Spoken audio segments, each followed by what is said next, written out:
Hi, everybody.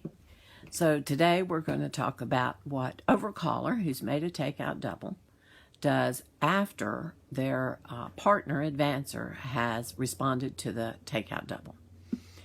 The last 2 days, what we're going to do is look at some sample hands and see if you can come up with a good bid by advancer, and then we're also going to see if you can come up with another second bid by Overcaller, the person who doubled originally.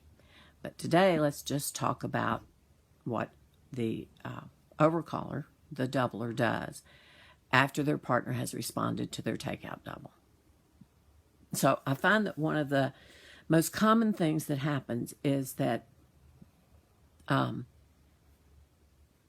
Overcaller, the doubler, forgets what they told partner the first time, and they forget to really think about what their partner is telling them, what advancer is saying to them.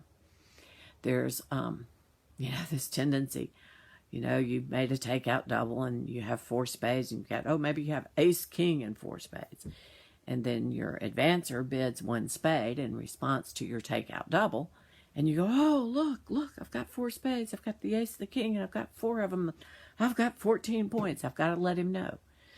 But what you've forgotten is that when your advancer bid 1 spade, they showed 0 to 9 points, or if they bid freely, 6 to 9 points, and at least 4 spades. So they've already kind of told you what their point range is. There is a bottom and a top. Anytime you make a takeout double and advancer bids, there's going to be a bottom and a top number to their range, with one exception, which we'll talk about maybe tomorrow. So your obligation is to really think about, based on that information, whether in fact you think that you and partner have enough for game or not. Okay? Most of the time, the answer is going to be not. That's just the way it goes. I mean, someone else has already opened the bidding. They have at least 12 points. That would mean for y'all to have enough to really think about game, either you have to have some really good distribution, or your the responder to the opening bidder has to have like nothing, right? Neither one of those are wonderfully apt to happen. There we go. All right, so let's first take the situation where your partner has shown like 0 to 9 high card points. Okay?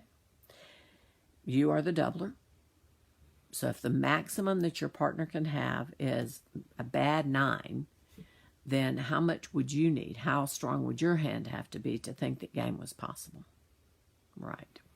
You're up to like 16, 17, 18 points before it's even possible that you might have enough for game.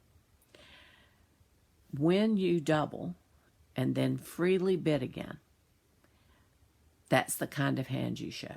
When you double and freely bid again, you're showing extra values. You're showing partner, your advancer, that if you're at the top of your range, if you're at that 8 or 9 point hand, we might still have enough for game.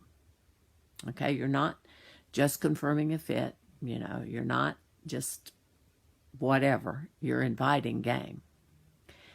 So that's a situation where, let's say that opener opened a club, you doubled, it went pass, and your partner bid a spade and it's gone pass. You and partner are playing the handouts. You have the contract. You're in spades. So there's no reason for you to go higher in the auction. Remember, your partner could have 0 unless you think that it's still possible for y'all to have enough for game. If you choose to bid, when you and partner already have the bid, we're at 1 spade, we're playing it out. Spades or trumps. So if you choose to freely bid, you're saying, partner, we might have enough for game if you're at that 8 or 9 point range.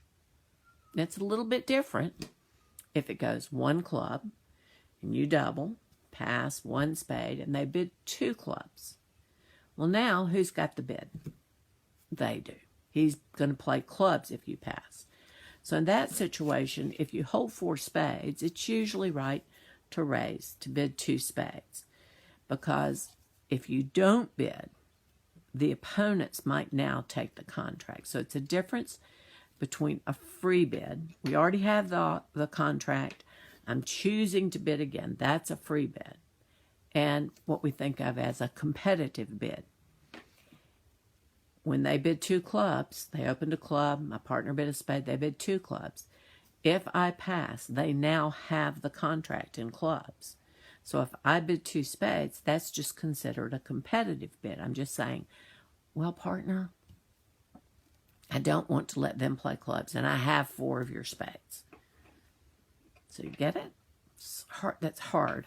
It's really hard in just a video like this to kind of, where we're doing these little short space, pieces for those kinds of nuances to be visible for you, for them to make sense to you.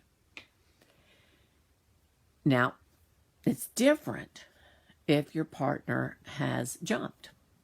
So 1 club on my right, that's my opponent, I double. Let's say they passed and partner bid 2 spades. Now partner's showing you a good 9 to 11, 12, something like that. Now if you raise, you're saying, well, partner, if you're at 11 or 12, I think we can make game. And if you're 9 or 10, not so much. So the idea is, when you've already forced partner to bid, if you choose to bid again, when partner's not showing you anything extra, then you're making a value bid. You're saying, I have extra values. I think we might still have enough for game. I think that's enough for today. I'll post some hands, like I did before, some PDFs of 8 hands. I'll do 4 where your partner has doubled, and it's now your turn to bid, and you're an advancer. And then those will be for Thursday. And then I'll do 4 more that you're the doubler.